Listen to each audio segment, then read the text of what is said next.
दोस्तों आपका फिर से स्वागत है मेरे नए YouTube चैनल जिसका नाम है उन्ना प्रथम पर। आज हम डिस्कस करने वाले हैं 21 जुलाई से 27 जुलाई तक के करंट अफेयर्स। ठीक है, उस पे बेस्ड मल्टीपल चॉइस क्वेश्चंस। दोस्तों जैसा कि आप जानते हैं कि ये वाला हफ्ता जो था काफ़ी राजनीतिक हलचल से भरपूर रहा, तो उसी के बेस पर जो क्वेश्चंस बने हैं आज हम उन्हीं को डिस्कस करेंगे। ठीक है, तो चलिए पहला क्वेश्चन है the recent presidential reference under article 143(1) primarily concerns with which of the following issues. अनुच्छेद 143(1) के तहत हाल ही में राष्ट्रपति का संदर्भ मुख्य रूप से निम्न में से किस मुद्दे से संबंधित है? तो दोस्तों इसका आंसर है सी, powers of Supreme Court to set timelines for the President and Governors regarding assent to state bills। ठीक है, तो इसके लिए आपको याद होगा तमिलनाडु गवर्नमेंट जो विधानसभा से अपने बिल पास करती थी, तो राज्यपाल जो है उसको होल्ड पे रख लेता था, ना तो उसे स्वीकृति देता था ना ही उसे रिजेक्ट करता था। तो अल्टीमेटली तमिलनाडु गवर्नमेंट जो है वो सुप्रीम कोर्ट गई और सुप्रीम कोर्ट ने बड़ा ऐतिहासिक फैसला दिया है। और ऐतिहासिक फैसला इसलिए भी हो जाता है क्योंकि राष्ट्रपति को डायरेक्शन देने का काम सुप्रीम कोर्ट ने किया। अब दोस्तों सवाल ये आता है कि सुप्रीम कोर्ट ने अपने किस पावर का इस्तेमाल किया। तो दोस्तों ये है आर्टिकल 142। आर्टिकल 142 का इस्तेमाल करके, क्योंकि आर्टिकल 142 सुप्रीम कोर्ट को असीमित शक्तियां देता है। ठीक है, तो इसी के तहत राष्ट्रपति को भी डायरेक्शन दी गई है कि कोई भी बिल है उसको 3 महीने के अंदर, गवर्नर्स को भी और राष्ट्रपति को भी 3 महीने के अंदर अंदर किसी भी बिल पे फैसला लेना होगा। ठीक है, आई होप यहां तक आपको सारा समझ में आ गया होगा। चलिए बढ़ते हैं अगले प्रश्न की ओर। अगला प्रश्न है which article of the Indian constitution deals with office of vice president of India. भारतीय संविधान का कौन सा अनुच्छेद भारत के उपराष्ट्रपति के पद से संबंधित है? तो दोस्तों जैसा कि आप जानते हैं अभी रिसेंटली हमारे उपराष्ट्रपति श्री जगदीप धनखड़ ने रिजाइन किया है।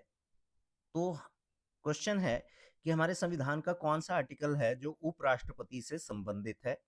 तो दोस्तों ये है आर्टिकल 63। ठीक है, आर्टिकल 63 डी ऑप्शन। दोस्तों एक्स्ट्रा जानकारी आपको देंगे, जो उपराष्ट्रपति होते हैं वो एक्स ऑफिशियो चेयरमैन होते हैं राज्यसभा के। ठीक है, by virtue of his designation वो राज्यसभा के एक्स ऑफिशियो चेयरमैन होते हैं। लेकिन साथ में बात यह भी है कि जो उपराष्ट्रपति हैं वो राज्यसभा के सदस्य नहीं होते, क्योंकि उपराष्ट्रपति का चुनाव जो है वो अलग तरह से होता है और उसी वजह से राष्ट्रपति जो उपराष्ट्रपति जो हैं वो एक्स ऑफिशियो चेयरमैन होते हैं राज्यसभा के। क्लियर? चलिए यहां से अगले प्रश्न की ओर बढ़ते हैं और हमारा तीसरा प्रश्न है who was the vice president of India who recently resigned. तो ये सभी को पता है, जगदीप धनखड़। तो हमारा ऑप्शन हो जाता है सी, जगदीप धनखड़। यहां से अगले प्रश्न की ओर बढ़ते हैं, question number 4। According to article 67A of Indian constitution to whom does vice president address his resignation. तो दोस्तों आर्टिकल 67A को मैंने रेड कलर में हाईलाइट कर रखा है क्योंकि यहां से ये प्रश्न भी आ सकता है कि उपराष्ट्रपति किस आर्टिकल के अधीन अपना जो रेजिग्नेशन है वो देता है। ठीक है, तो ये भी याद रखना है आपको कि आर्टिकल 67 का प्रयोग कर उपराष्ट्रपति जो है वो अपना त्याग पत्र किसको देगा?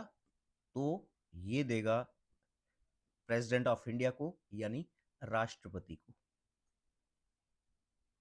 क्लियर? चलिए यहां से आगे बढ़ते हैं। पांचवा प्रश्न है which article of the Indian constitution provides for the independent office of controller and auditor general, CAG, CAG. भारतीय संविधान का कौन सा अनुच्छेद नियंत्रक एवं महालेखा परीक्षक सीएजी के स्वतंत्र कार्यालय का प्रावधान करता है? तो दोस्तों आपका ऑप्शन है आर्टिकल 151, आर्टिकल 149, आर्टिकल 148 और आर्टिकल 150। ठीक है, चलिए इसका आंसर है आर्टिकल 148। क्लियर? दोस्तों यहाँ पे एक खास चीज देखने वाली है, मैंने रेड कलर में इसको हाईलाइट भी किया होगा, कंट्रोलर। ये जो controller and auditor general CAG की जो ये डेजिग्नेशन था, ये ब्रिटिशर्स के टाइम पे हुआ था, लेकिन इंडिया में कंट्रोलर जो है, सीएजी जो है, कंट्रोलर का काम नहीं करता, ये इंग्लैंड में होता है। ठीक है, कंट्रोलर का मतलब होता है जो करेंसी इशू करता है। तो वर्तमान में तो इंडिया में जो करेंसी इशू करने का काम करता है वो रिजर्व बैंक ऑफ इंडिया करता है। इसका मतलब जो सीएजी का मेन पर्पस है वो है वर्तमान में सरकार का ऑडिट करना। क्लियर? तो इसके लिए जो आर्टिकल है, जैसा मैंने पहले बताया, आर्टिकल 148, और वर्तमान में हमारे जो सीएजी हैं वो हैं के संजय मूर्ति। क्लियर? चलिए अगले प्रश्न की ओर बढ़ते हैं। छठा प्रश्न है हमारा, what does the acromion Nisar stands for? दोस्तों बहुत इंपॉर्टेंट पॉइंट है ये टॉपिक, निसार से रिलेटेड। ठीक है, निसार जो है वो एक सैटेलाइट है जो कि जॉइंट वेंचर है नासा और इसरो का, और निसार की फुल फॉर्म है सिंथेटिक अपर्चर राडार। ठीक है, NASA ISRO synthetic aperture radar, ये है निसार की फुल फॉर्म। नेक्स्ट प्रश्न, सातवां क्वेश्चन है, which of the following will be retired from Indian air force in September 2025? निम्न में से कौन सा सितंबर 2025 में भारतीय वायुसेना से सेवानिवृत्त हो जाएगा? तो आपकी ऑप्शन है मिग 21, मिग 29, सुखोई या रफाल। तो दोस्तों जैसा आप जानते हैं, रफाल तो हमने अभी खरीदा ही है फ्रांस से। ठीक है, तो जो रिटायर होने वाला है ये है मिग 21। मिग 21 काफी पुराना जहाज था इंडियन एयरफोर्स में, लेकिन काफी दुर्घटनाओं को, काफी क्रैश हुए ये, तो उसके बाद ये डिसीजन लिया गया कि मिग 21 को अब रिटायर कर दिया जाएगा। तो सितंबर 2025 में इसको रिटायर कर दिया जाएगा। डन। एक डिफेंस से ही जुड़ी हुई और खबर है, इंडियन आर्मी में, इंडियन आर्मी में अब अपाचे हेलीकॉप्टर इंडक्ट किए गए हैं। क्लियर? अपाचे हेलीकॉप्टर, एयरफोर्स में तो पहले से ही थे अपाचे, अब आर्मी में भी इंडक्ट कर दिए गए हैं। ठीक है, तो चलिए यहां से फिर बढ़ते हैं अगले प्रश्न की ओर। आठवां प्रश्न है, व्हाट इज फौजा Singh famous nickname reflecting his endurance and heritage? फौजा सिंह का प्रसिद्ध उपनाम क्या है? जैसा आप सभी को पता है, फौजा सिंह जो है इनके नाम पे वर्ल्ड रिकॉर्ड है। ठीक है, सबसे ज्यादा उम्र के मैराथन रनर थे ये। अभी हाल ही में इनका एक एक्सीडेंट में निधन हुआ है, और इनका जो निकनेम है वो है द टर्बन्ड टॉर्नेडो, द टर्बन्ड टॉर्नेडो। ठीक है, नेक्स्ट प्रश्न की ओर बढ़ते हैं। नाइन्थ क्वेश्चन है, which organisation is primarily responsible for the indigenous development of Akash prime air defence system? Akash prime जो एयर डिफेंस सिस्टम है ये किस संगठन ने बनाया है? तो दोस्तों आज जैसा आप जानते हैं कि इंडिया और पाकिस्तान के बीच में 4 दिन का संघर्ष हुआ, और उसमें रशिया से खरीदा हुआ जो एयर डिफेंस सिस्टम था S-400, उसने काफी कमाल किया। और फिर यहाँ पे जितने भी रक्षा विशेषज्ञ हैं उन्होंने बोला कि हमें अपना एक इंडिजिनियस हथियार बनाने चाहिए और रक्षा प्रणाली बनानी चाहिए। तो यहाँ पे आकाश प्राइम बनाया गया है एयर डिफेंस सिस्टम, ये high altitude air defence system है, और ये बनाया है DRDO ने, defence research and development organisation. I hope यहाँ तक आपको सभी को क्लियर हुआ होगा। और इन केस आपको कोई डाउट है तो आप प्लीज मैसेज बॉक्स में अपना प्रश्न जरूर डालें, ठीक है। अदरवाइज ये मेरा पर्सनल मोबाइल नंबर है, आप इस पे भी व्हाट्सएप कर सकते हैं। क्लियर? चलिए यहाँ से बढ़ते हैं अगले प्रश्न की ओर। और हमारा 10वां प्रश्न है, which of the following cities were inducted into the newly introduce super स्वच्छ लीग। दोस्तों ये बहुत इंपॉर्टेंट है, ये पहली बार इंडक्ट किया गया है सुपर स्वच्छ लीग। अदरवाइज पहले क्या होता था, जो स्वच्छ शहर है उनको काउंट किया जाता था। तो इस बार ये एक नई टर्म कॉइन की गई है, सुपर स्वच्छ लीग, ठीक है। और ये 2024-25 का स्वच्छ सर्वेक्षण है। क्लियर है? सुपर स्वच्छ यानी ये स्वच्छ से भी ऊपर निकल गई है। और ये है इंदौर, सूरत और नवी मुंबई।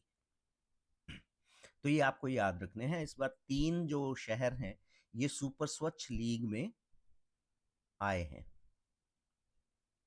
क्लियर? अगला प्रश्न भी स्वच्छ सर्वेक्षण से ही है। और 11वां प्रश्न है, इन स्वच्छ सर्वेक्षण 2024-25 which place of Himachal was declared the most clean. ठीक है, स्वच्छ सर्वेक्षण 2024-25 में हिमाचल का कौन सा स्थान सबसे स्वच्छ घोषित किया गया। तो दोस्तों इस बार जो हिमाचल का सबसे स्वच्छ शहर है वो है ठियोग, और ये पड़ता है डिस्ट्रिक्ट शिमला में। क्लियर? आने वाले एग्जाम में आप मान के चलिए, जैसे अभी कमीशन का एग्जाम होगा, टीजीटी कमीशन का, तो उसमें मुझे लगता है कि ये प्रश्न देखने को हमें मिलेगा, तो ये बहुत इंपॉर्टेंट है। इनफैक्ट ये जो स्वच्छ सर्वेक्षण है ये अपने आप में ही एक बहुत इंपॉर्टेंट टॉपिक है। क्लियर है? अब बढ़ते हैं अगले प्रश्न की ओर। 12वां प्रश्न, which city has been declared as the cleanest big city. अब दोस्तों यहाँ पे कैटेगराइजेशन की गई है, एक तो सुपर स्वच्छ जो पिछले प्रश्न में हमने देखा, यहाँ पे सुपर स्वच्छ, ठीक है, ये है सुपर स्वच्छ, एक तो कैटेगरी ये है।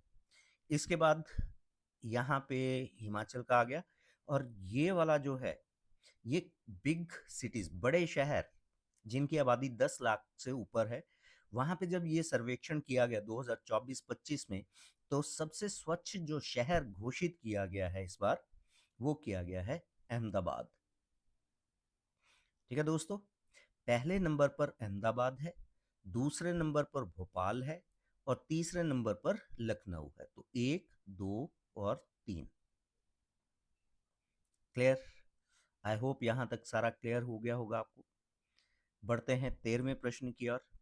और हमारा 13वां प्रश्न है, what significant achievement did Himachal Pradesh government secure regarding the Karcham Wangtoo project. Karcham Wangtoo project, तो दोस्तों जैसा कि आप सभी को पता है कि हिमाचल जो है वो हाइड्रो पावर प्रोजेक्ट्स के लिए जाना जाता है, ठीक है। और ये जो करछम वांगटू प्रोजेक्ट है ये है किन्नौर में, तो ये आपको याद करना पड़ेगा। करछम वांगटू प्रोजेक्ट जो है ये किन्नौर में है, ठीक है। और हिमाचल को जो उपलब्धि हासिल हुई है फिलहाल, वो है हिमाचल अब प्राप्त करेगा 18% royalty from this project.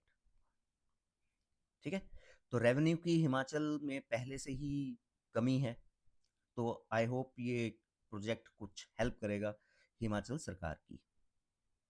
Clear है? जैसा कि आप सभी को पता है, हिमाचल जो है वो हाइड्रो पावर प्रोजेक्ट्स के लिए जाना जाता है, और हिमाचल की टोटल कैपेसिटी जो है वो 25 से 27 हजार मेगावाट बिजली पैदा करने की है। लेकिन वर्तमान में जो बिजली पैदा की जा रही है वो अप्रॉक्स 15,000 मेगावाट के आसपास ही बिजली पैदा की जा रही है। क्लियर है? यहाँ तक आपको आई होप प्रश्न जो है काफी इंपॉर्टेंट लगे होंगे। अगले प्रश्न की ओर बढ़ते हैं। Which ministry is primarily responsible for the development and operation of सहयोग पोर्टल। तो दोस्तों ये पोर्टल भी आपको याद रखना है, सहयोग पोर्टल, क्योंकि पहला प्रश्न ये आ सकता है कि ये जो सहयोग पोर्टल है ये है क्या। तो दोस्तों ये है पोर्टल, बेसिकली ये निपटेगा जितने भी साइबर क्राइम्स हैं उनसे निपटने के लिए ये पोर्टल बनाया गया है। और इसकी जो पहल की है, ये की है मिनिस्ट्री ऑफ होम अफेयर्स ने। ठीक है, इसकी जो पहल की है वो मिनिस्ट्री ऑफ होम अफेयर्स ने की है, यानी गृह मंत्रालय। डन। तो सहयोग पोर्टल भी आपको याद रखना पड़ेगा कि किसके लिए बनाया गया है। डन। यहां से बढ़ते हैं हम अपने आखिरी प्रश्न की ओर, और हमारा आखिरी प्रश्न है, Kargil Vijay Diwas is celebrated on which date? Kargil Vijay Diwas is celebrated on which date?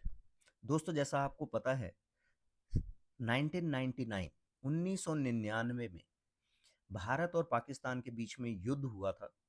ठीक है, जब पाकिस्तान की जो सेना है वो इन्फिल्ट्रेट करके करगिल में आ गई थी, तो उनको भगाने के लिए भारतीय सेना ने काफी बलिदान दिया। तो उस दिवस को मनाया जाता है 26 जुलाई को। ठीक है, तो 26 जुलाई को मनाया जाता है करगिल विजय दिवस। अब यहाँ करगिल विजय दिवस जो है ये तो 26 जुलाई को मनाया जाता है। अब मेरा प्रश्न ये है कि विजय दिवस कब मनाया जाता है? तो ये प्रश्न मैं आपके लिए छोड़े जा रहा हूं। तो दोस्तों ये थे आज के 15 प्रश्न। आई होप आपको पसंद आए होंगे। आपको सभी को मेरी एडवाइस है कि आप इनके नोट्स बनाएं। ठीक है, और यदि आपको लगता है कि ये आपके काम के हैं तो अपने दोस्तों के साथ चैनल को शेयर कीजिए, थम्स अप कीजिए, लाइक कीजिए और सब्सक्राइब कराएं अपने दोस्तों से, और बेल आइकन बजाएं। ठीक है, और इन केस आपकी कोई भी क्वेरी है तो आप उसको मैसेज बॉक्स में ज़रूर डालें। ठीक है, तो चलिए यहीं पे इसी के साथ हम अपना आज का वीडियो कंप्लीट करते हैं, इसको बंद करते हैं। धन्यवाद। Thank you very much.